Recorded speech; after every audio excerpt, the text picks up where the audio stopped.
Wala pang pagsubok na dumating sa inyo na hindi nararanasan ng lahat ng tao. Tapat ang Diyos at hindi niya ipapahintulot na kayo'y subukin ng higit sa inyong makakaya. Sa halip, pagdating ng pagsubok, bibigyan niya kayo ng lakas upang mapagtagumpayan iyon. 1 Mga taga-Korinto, chapter 10, verse 13. Blessed morning everyone! Today is October 18, 2025. Again, ako si Leah Consulta, member ng Team Jesus International Ministries, at magbabahagi ako sa inyo ngayon ng aking short testimony. Ito ay angkop sa Bible verse na mula sa 1 Korinto chapter 10 verse 13. Ang sabi dito, wala pang pagsubok na dumating sa inyo na hindi naranasan ng lahat ng tao. Tapat ang Diyos at hindi niya ipapahintulot na kayo'y subukin ng higit sa inyong makakaya. Sa halip, pagdating ng pagsubok, bibigyan niya kayo ng lakas upang mapagtagumpayan iyon. Yes and amen. Maraming salamat sa iyong salita, Panginoong Jesucristo. So, itong Bible verse na ito ay isa sa aking mga favorite at angkop ito sa aking short testimony ngayon. I-share ko sa inyo ang aking testimony kasi itong last September ay sinubok ako ng kaaway ng Diyos. Binigyan niya ng sakit yung aking anak. So, alam niya kasi kung ano ang kahinaan ko, kaya doon niya ako sinusubok, no? Nagkaroon ng ubo, sipon, ang aking anak last September.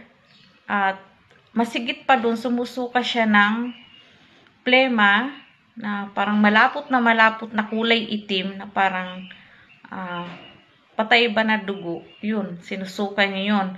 Pero once na sinuka niya naman yun, parang gumiginhawa yung kanyang pakiramdam.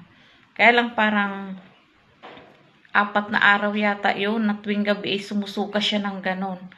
So, wala akong tulog na maayos, pagod, puyat, tambak ang labahin, kasi once na nilapag ko siya, yan, susuka talaga siya kasi parang nahihirapan siya huminga ba. And then, isang araw, nasa trabaho na yung asawa ko, no? Nakita niyang online ako, nag-chat siya. Sabi niya, mahal, gising ka pa? Sabi ko, oo, kasi si Bibi, gusto niya karga lang. Sakit-sakit na nga ng likod ko. Pagod na ako, puyat na ako. Sabi ko sa kanya. Sabi niya, sige lang. At bukas, maaga kong uwi. Tulungan kita paglaba.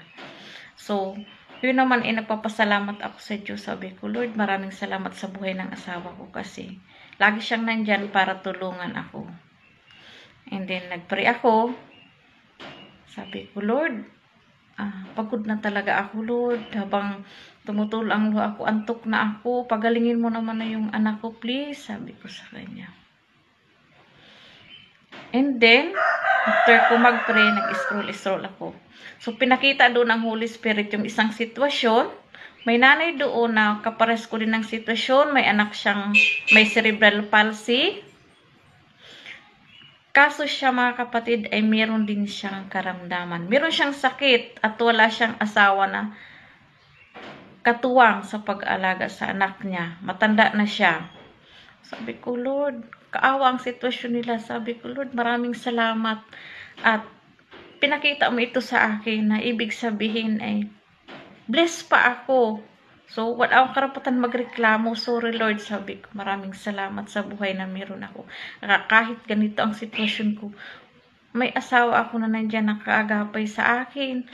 Mabuti ang aking pangangatawan na kaya kong alagaan yung aking anak. So, yun, napahiya ako kay Lord, no? At nagsorry naman ako sa kanya.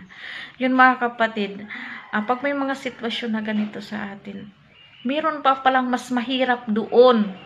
Pero nandyan si Lord na kaya-kanya tayong bigyan ng lakas. Doon tayo humugot ng lakas sa Kanya, sa Kanyang kaawaan. Kumapit tayo sa Kanyang pagmamahal. So, praise God naman na 5 days bumuti na yung kalagayan ng anak ko.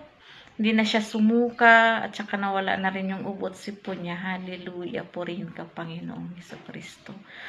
Yun lamang talaga pag may ganong sitwasyon. Huwag tayong panghinaan.